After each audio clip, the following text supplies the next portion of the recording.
Olá, alunos do primeiro ano. Vamos iniciar nossas aulas de geografia, iniciando com o universo e o sistema solar. A primeira coisa que temos que saber é a origem da formação do universo, como foi que o universo se formou. Então existem várias teorias. A teoria mais aceita é a teoria do Big Bang, mas também existem outras teorias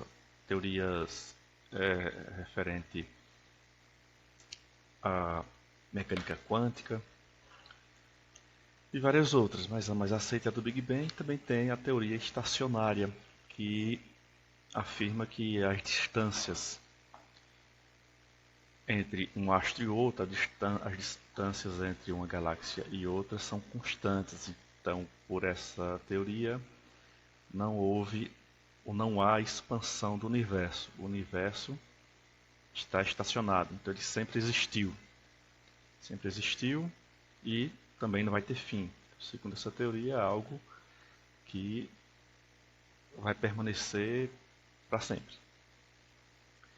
Já a teoria do Big Bang afirma que toda a massa do universo estava mais de 10 bilhões de anos atrás, estava concentrada em um único ponto, uma singularidade. Toda a massa do universo, toda a energia, todo o calor, então era muito quente na época.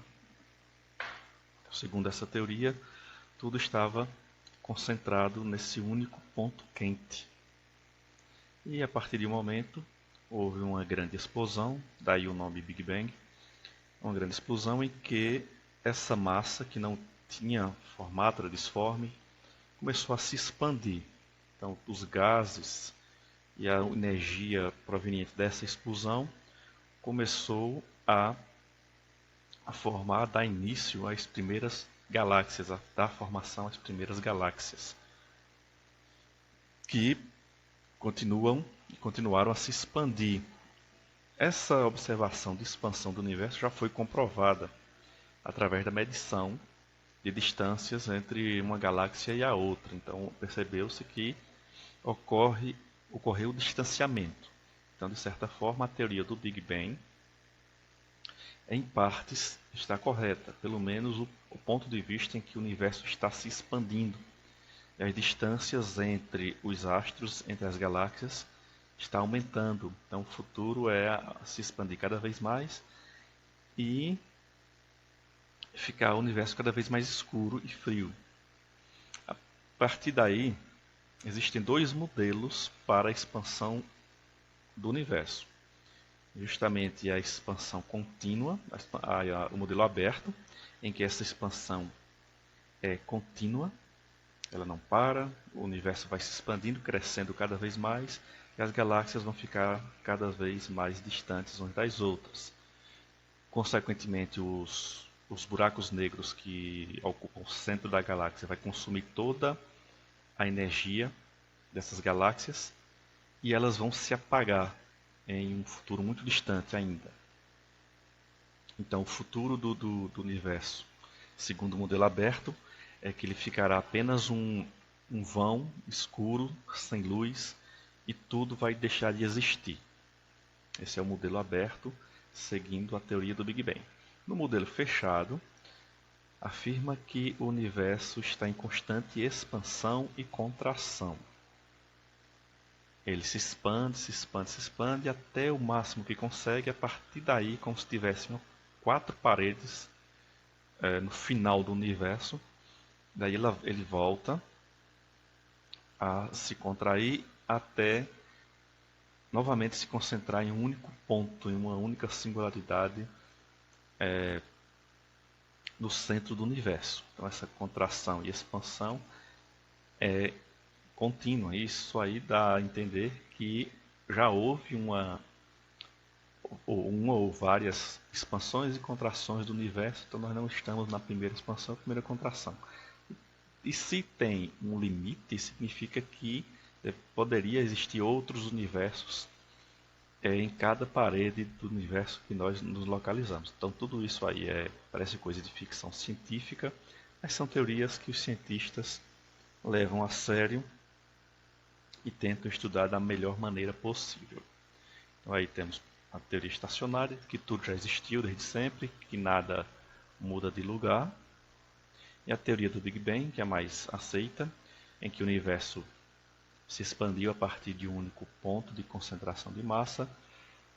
E a partir dessa teoria temos um modelo aberto em que o universo continua expandindo constantemente e vai sumir.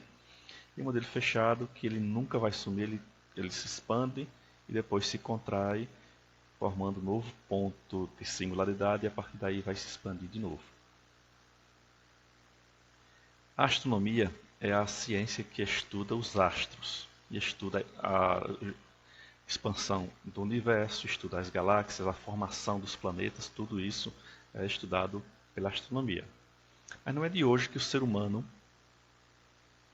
estuda os astros. Bem antes da astronomia existir como ciência, já se observava os astros pelo fascínio que eles desencadeiam sobre a humanidade. As primeiras observações foram feitas pois os movimentos dos astros atraíam a atenção do ser humano. Alguns astros, à noite, não percebe-se o seu movimento. São os astros, as estrelas mais distantes, as galáxias mais distantes. Mas alguns deles percebe-se o movimento diariamente, como por exemplo a Lua, o Sol, alguns planetas que em um determinado dia está em um lugar, outro dia está em outro lugar, mesmo que alguns centímetros de observação da Terra para o céu. Então, a partir da observação desses movimentos dos astros, pôde-se prever e medir a passagem do tempo. Então, antes do momento de percepção ou invenção do dia e da noite, ou que um dia tem 24 horas, se contava a passagem do tempo pela quantidade de luas, pela quantidade de manhã, para contar determinado tempo. Também foi observada que dá para fazer orientação pelo movimento dos astros, porque alguns astros, como eu falei, são fixos, e a partir daí pode-se orientar, seguir um lugar, voltar para o mesmo caminho sem se perder. Inclusive inventaram vários equipamentos antigos, como o astrolábio, que mede a distância de uma estrela para o horizonte. A partir daí pode-se medir quanto que ele se distanciou da costa, o navio no caso. E medir as orientação pelo Sol, pela Lua. Além disso, fazer planejamento de viagens, como as viagens antigamente eram para buscar novas terras, tinha que fazer viagens mais longas, então tinha que ser feito um planejamento. Quanto por dia o navio ou as pessoas teriam que andar para chegar em tal lugar. Então tinha que ser feito esse planejamento para não se perder, porque se perdesse no mar, por exemplo, provavelmente nunca mais encontraria o caminho de volta. Ao contrário de hoje, que nós temos o GPS que nos indica a exata localização que estamos em comparação a qualquer ponto na superfície terrestre. Mas antes dessas descobertas, desse desenvolvimento tecnológico, não existia, então tinha que se fazer o viajar de acordo com o que se tinha na época. Então o planejamento era feito com a observação dos astros. Na Grécia Antiga, onde os filósofos que observavam o céu, os filósofos gregos não estudavam apenas filosofia, não estudavam apenas o conhecimento teórico, eles também eram astrônomos, eles eram matemáticos, eles eram médicos também. Então, filosofia na Grécia Antiga era sinônimo de saber tudo, conhecer tudo. E eles faziam também observações astronômicas. Inicialmente as observações eram feitas a olho nu, visto que o telescópio só foi inventado bem depois.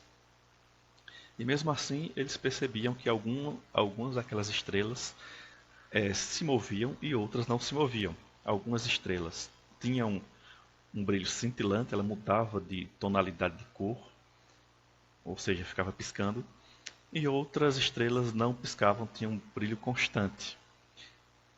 Essas estrelas que tinham brilho constante e que se movimentavam, eles começaram a chamá-las de estrelas errantes.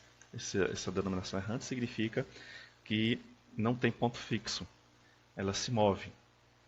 Então, a partir daí, dessa denominação de estrelas errantes, veio o nome de planetas. Enquanto que as outras estrelas tinham ponto fixo, não se moviam. E aí continuaram com a denominação de estrelas, mas nem sempre as estrelas que observamos no céu são realmente estrelas. Muitas delas são galáxias, que estão tão distantes que para a gente aqui só aparece um pontinho brilhante no céu.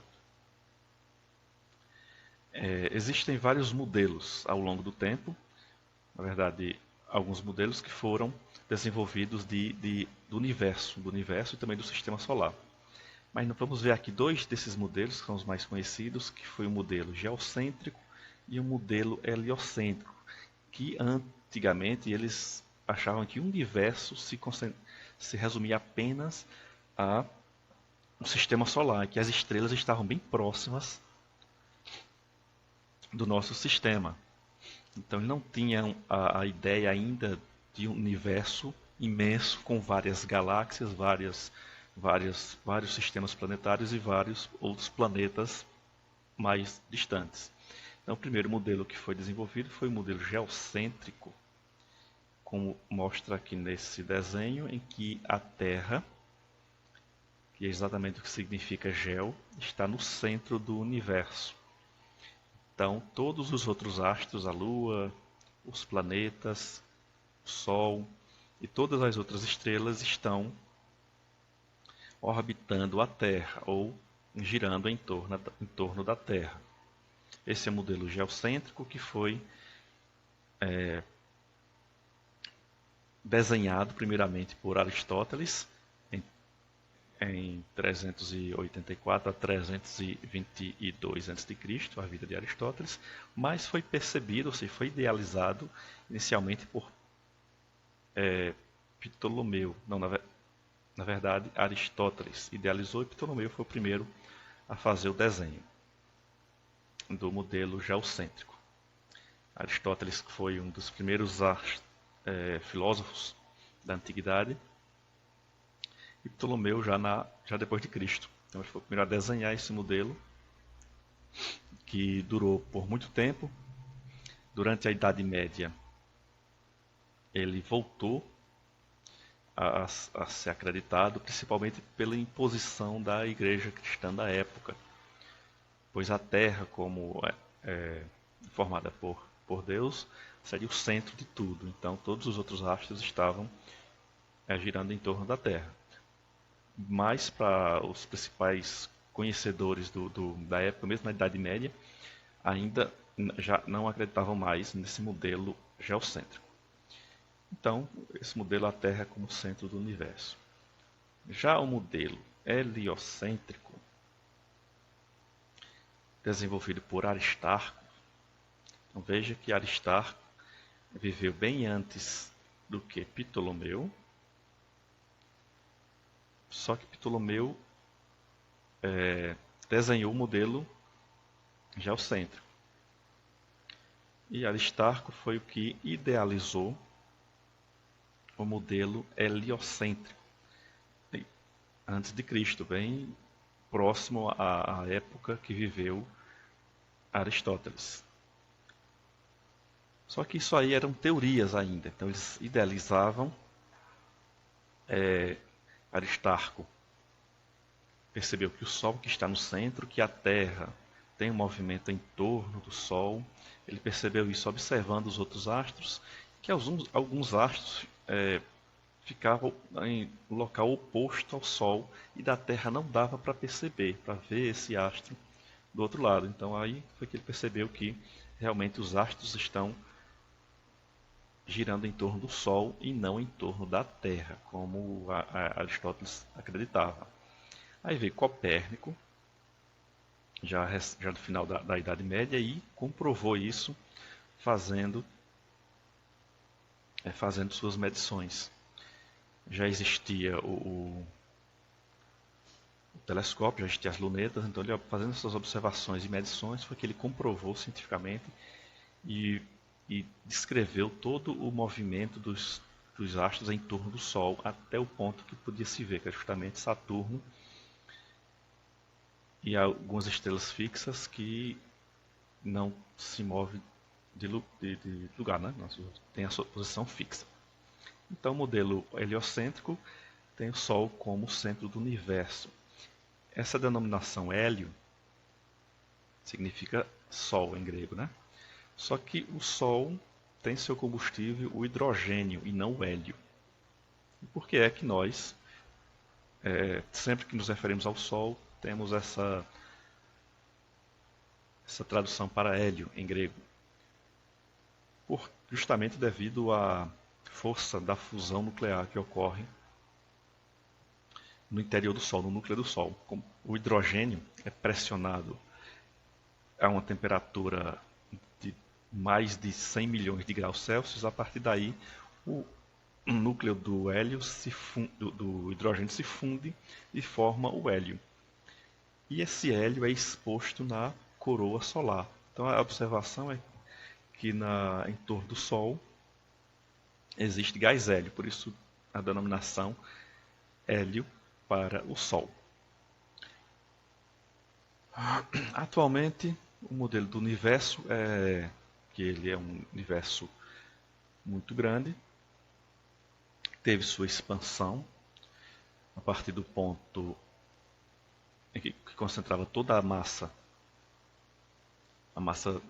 das galáxias, das estrelas, e a partir daí houve a expansão e formaram-se as galáxias, são bilhões de galáxias por todo o universo, e também bilhões de sistemas planetários em cada galáxia. Então veja, são bilhões de galáxias e bilhões de sistemas planetários em cada galáxia. Um sistema planetário é um sistema formado por um Sol ou uma estrela com os planetas orbitando essa estrela. Existem sistemas planetários com estrela binária, ou seja, os sistemas binários são formados por duas estrelas que estão uma girando sobre a outra. No final desse sistema planetário é o colapso das estrelas, elas vão se chocar e explodir, formando uma só. A liberação dessa energia vai destruir todos os planetas que estão na órbita dessas estrelas. Então é algo assim fascinante, muito estrondoso, os fenômenos astronômicos. As galáxias são conjunto de estrelas e planetas, ou seja, aglomerados de astros e poeira cósmica que se formaram ao longo de bilhões de anos. E no seu centro, no seu interior, existe um buraco negro que está sugando toda a matéria da galáxia. Ou seja, o fim da galáxia é ser consumida totalmente pelo buraco negro que ela mesma formou. As galáxias se formam a partir dos gases, dos restos do Big Bang, da poeira cósmica que existia lá no início da formação do universo. A nossa galáxia é chamada de Via Láctea. Tem essa denominação, os gregos deram esse nome de Via Láctea, pois à noite observou uma trilha, uma linha formada por várias estrelas. É uma parte da Via Láctea, um braço da Via Láctea. Esse nome significa estrada de leite, por ser branca, então, formada por várias estrelas. À noite dava a impressão de ser bem esbranquecida, por isso o nome Via Láctea. É só que na época bem remota, as noites eram bem mais escuras, por isso que dava para perceber como a Via Láctea é propriamente dita. Hoje em dia não dá mais, porque as cidades cada vez mais urbanizadas, então a luminosidade artificial tira a visão noturna do céu. O nosso sistema planetário, formado pelo Sol e por todos os outros astros que estão orbitando o Sol, é o sistema solar, justamente porque é o Sol que está no centro do sistema planetário. Essa seria a ilustração da Via Láctea. Foi feito um modelo e percebeu-se que, como tem um braço que é possível ver no céu noturno. Como a maioria das galáxias são em forma de disco giratório, percebeu-se e idealizou esse modelo da Via Láctea. Então, aqui no centro temos o buraco negro que está sugando toda a massa da nossa galáxia. E aqui são os braços dela. Um modelo não é uma foto da Via Láctea. Mesmo porque para tirar uma foto da Via Láctea teria que sair, lançar algum foguete para fora dela. Seria uma tarefa impossível, visto que a largura da Via Láctea tem 100 mil anos-luz. Então, de uma ponta para outra, são 100 mil anos-luz.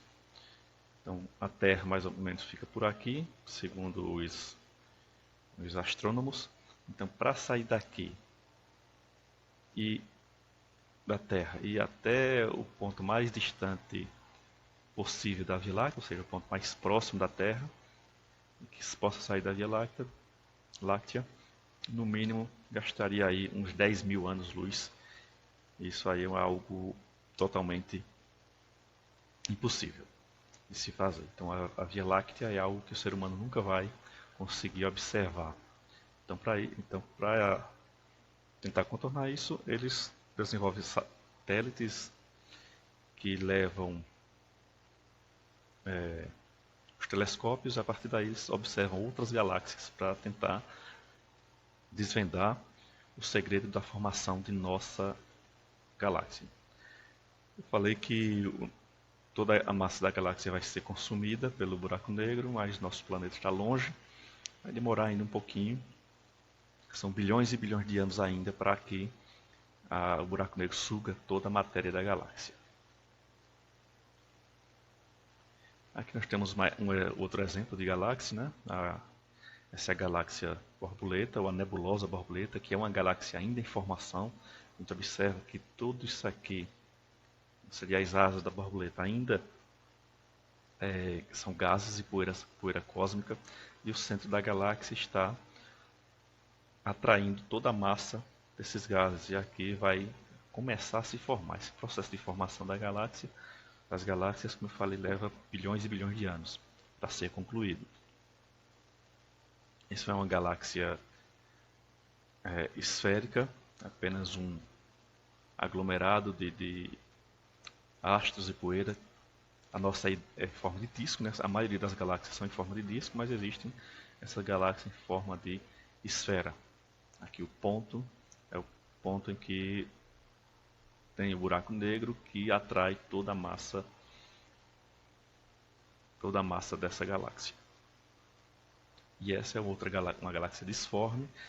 Essas galáxias disformes geralmente não têm buraco negro no centro, pois não há um formato circular.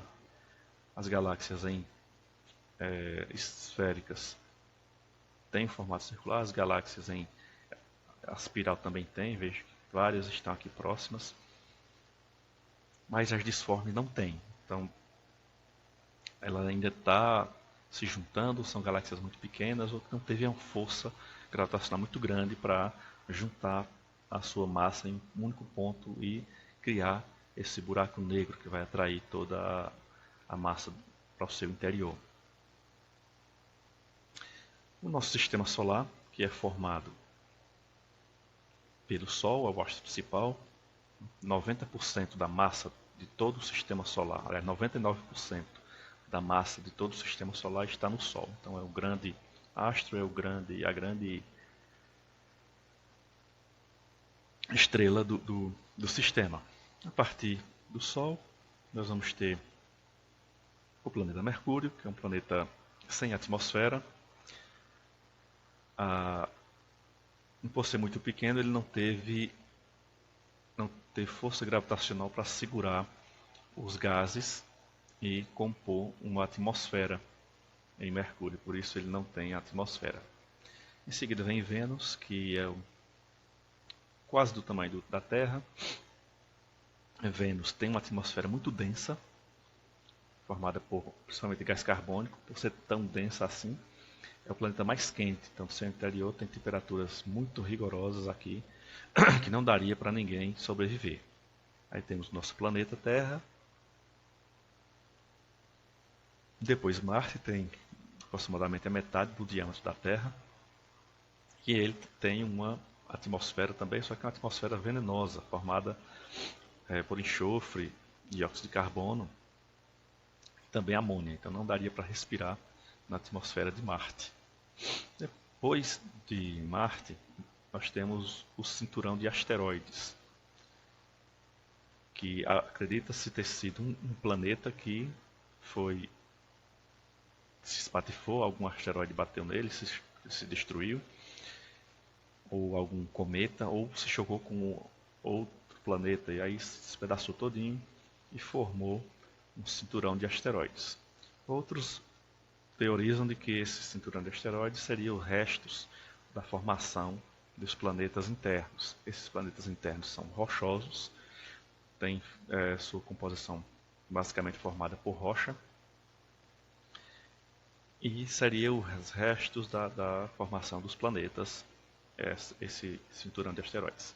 Depois temos os gigantes gasosos, que são todos formados por gases de diversos tipos. O primeiro é o Júpiter, que é o maior de todos. Tem uma atmosfera densa também, e que a sua superfície, apesar de ser gasosa, mas tem uma densidade líquida, a densidade de Júpiter é parecida com a densidade da água. Então, se por acaso alguém pudesse chegar lá, não poderia ficar em pé sobre a superfície, pois tudo teria uma densidade líquida. E mesmo assim a pressão atmosférica aqui é muito grande e não chegaria sequer a metade da atmosfera. Depois nós temos outro gigante gasoso, que é Saturno, que tem os anéis em, em seu entorno, chamados anéis de Saturno. Então afirma-se que esses anéis foram formados por mais um desastre, né? A destruição de um dos satélites naturais, que são as luas. Então se despedaçou e formou aí os anéis. Depois temos Urano e Netuno por último. Urano é esse azul esverdeado e Urano é totalmente azul. Além dos planetas centrais ou internos, que são rochosos, e os gigantes gasosos, existem também os planetas anões ou planetoides, que são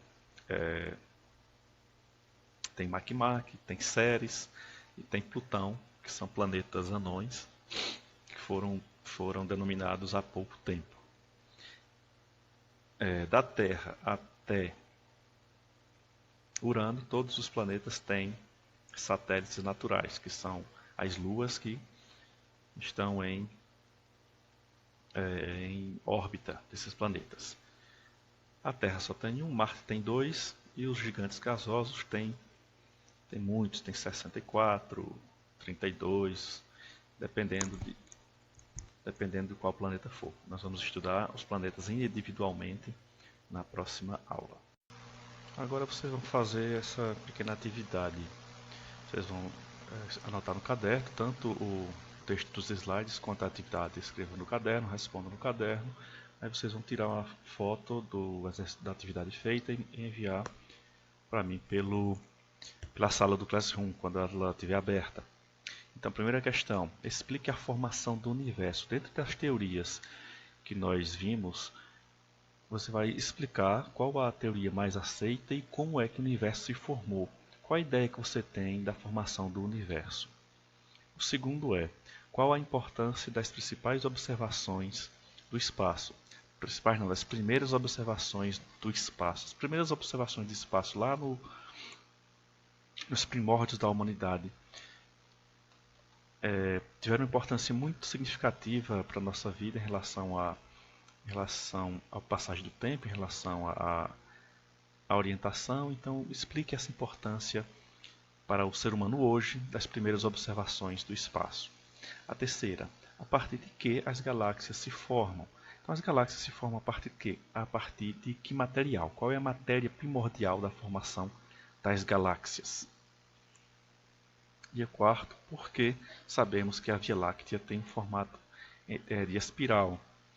nós sabemos que à noite, em noite escura, dá para ver um braço da Via Láctea. Então, o que fez com que os astrônomos deduzissem que o formato da nossa Via Láctea é em espiral, sabendo que para sair da Via Láctea deve-se passar pelo menos 10 mil anos para sair do ponto mais próximo da Via Láctea, então é impossível sair da galáxia atualmente. E o último, quais são os tipos de astros que formam o sistema solar? Além dos planetas, do Sol, que é uma estrela, quais são os outros astros que formam o sistema solar? Então é isso, boa sorte.